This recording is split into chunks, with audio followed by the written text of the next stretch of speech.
সিতায়ে 538 সিঙ্গিমারি নদীর চরের অবৈধ গাঁজা ক্ষেত কেটে পুড়িয়ে দিল পুলিশ। বুধবার বিকেল 5:30টা নাগাদ সিতাই থানার তরফে জানানো হয় যে আবগারি দপ্তর ও সিতাই থানার যৌথ অভিযানে সিতাই ব্লকের 538 সিঙ্গিমারি নদীর চরে লাগানো অবৈধ গাঁজা ক্ষেত কেটে পোড়ানো হয়।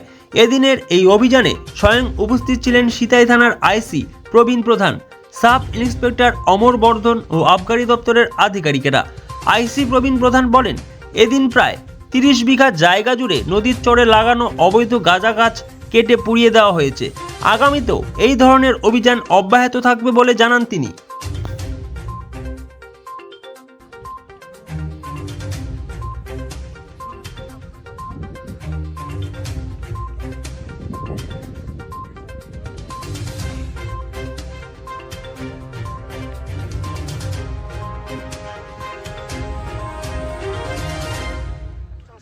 সবটাই তো পিছনটা তুলবো।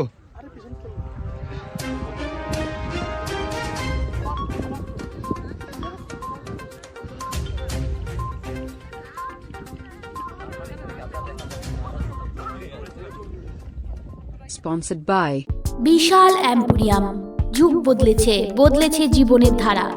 তাই নিজের ঘরকে শৌখিনতায় মুড়ে ফেলতে চলে আসুন। Co-sponsored by